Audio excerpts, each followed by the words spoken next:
তত্ত্বাবধায়ক সরকার আমাদের সব শেষ করে দিছে। সরকারের কিচ্ছু নাই। আচ্ছা, পেঁয়াজ বিক্রি করে দাম পাচ্ছে না কৃষক এবছর, তাহলে কি লস দিয়ে কিন্তু বিক্রি করতে হবে? সেটাই তো প্রশ্ন সবার থেকে যায়। না, এবছর ঠিক এমনই থাকবে, প্রশ্নটা কিন্তু ঠিক সঠিক। কিন্তু এবছর পেঁয়াজের দাম আর মনে হচ্ছে পাওয়া হবে না কৃষকের, কারণ যে অবস্থা গিয়েছিল আর এবং মুড়ি কাটা পেঁয়াজের প্রায় শেষ দিক চলে আসছে।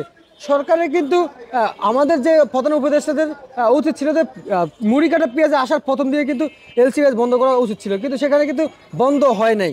কিন্তু এই জন্যই কৃষক অনেক ভুক্তভোগীর ভিতরে রয়েছে। প্রিয় দর্শক, তো দর্শক, আজকের বাজারে আসলে কেমন দরদাম রয়েছে সেটা কিন্তু জানিয়ে দেবো কৃষকের সাথে কথা বলে।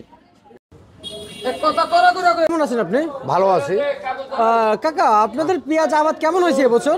পেঁয়াজের আবাদ মোটামুটি ভালোই হয়েছে, তবে আমাদের কৃষক শেষ।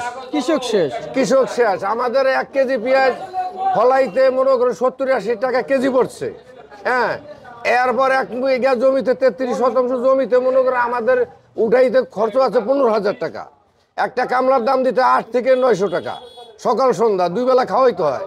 খাওয়ানোর পরে 1 বিঘা জমিতে আমার 30 বস্তা 20 বস্তা পেঁয়াজ হয়, মানে 40 হইতে 50 মণ পেঁয়াজ হয়। আচ্ছা আচ্ছা, 50 মণ পেঁয়াজ দিলে আমাদের এই পেঁয়াজটা কিনছি 12,000 টাকা মণ। 12,000, 8,000, 9,000 এই মণ কিনছি। কেনার পরে এখন আমরা এই মাল বিক্রি করতেছি 25 টাকা, 28 টাকা, 30 টাকা দরে। তাইলে আমাদের এখন কি আছে? আমাদের কিচ্ছু নাই। আমাদের এই তত্ত্বাবধায়ক সরকার আমাদের সব শেষ করে দিছে। সরকারের কিচ্ছু নাই। আচ্ছা, বুঝতে পারছি। সরকার তো প্রতি বছর সময় এলসি পেঁয়াজ বন্ধ করে দেয়। এবছর কি বন্ধ করে দেওয়া হয়েছিল? এবছর বন্ধ করে দেওয়া হয় নাই, বন্ধ করে দেওয়া। হ্যাঁ, চালু আছে। আচ্ছা, চালু থাকুন আমরা মার খেয়ে গেছি বাবা। আচ্ছা, এই যে হালি পেঁয়াজ আসতে কতদিন লাগবে? আলি পেঁয়াজ যাইতে আরো 1 মাস সময় লাগবে। 1 মাস সময় লাগবে না? আচ্ছা, মাঝখানে যে গ্যাপটা রয়েছে 1 মাস রয়েছে, সেখানে আপনাদের দাম পাওয়ার কোনো আশা আছে? এমন কোনো আশা আছে?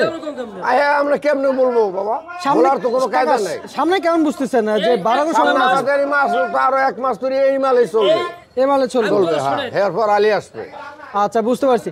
আপনি কৃষি পণ্যের সাথে কতদিন ধরে আছেন?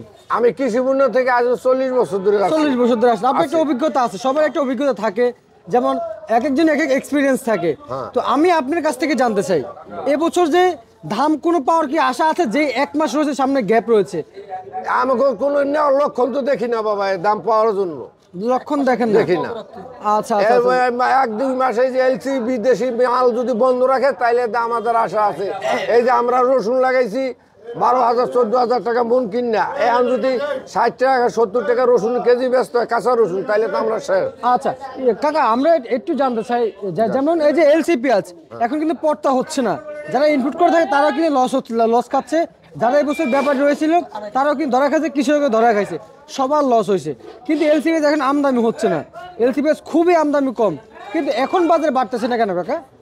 এটা বাড়তেছে না কেন এটাই তো বলতে পারতেছে, কি লেগে বাড়তেছে না? দেশে তো মালের এরকম আমদানি নাই। আমদানি বেশি থাকতো তো বুঝতাম যে অনেক প্রচুর আমদানি আছে, মালের দাম বাড়ে না। কারণ কি? আচ্ছা, আর এখানে আপনারা কেজি কত করে বিক্রি করতেছেন পেঁয়াজে? এখন আজকে 39 হইতে মনে করেন 38-35 এরকম বিক্রি করছি। এভাবে বিক্রি করতেছেন না? আচ্ছা আচ্ছা আচ্ছা, বুঝতে পারছি। আপনাদের হাটের খবর নিয়েছিলেন আজকে? হাটের খবর না, হাটের খবর আজকে নেই। আপনাদের দেশে যে হাট রয়েছে পেঁয়াজে, সেখানে মন কত? 1400। হ্যাঁ, না 12 হইতে 1400, 1450, 1300 এই মালের কোয়ালিটির উপর দাম। এভাবে হাটের মন বেচা বিক্রি চলছে, মন বেচা কিনা হইতেছে। আচ্ছা, ঠিক আছে, আপনাকে ধন্যবাদ।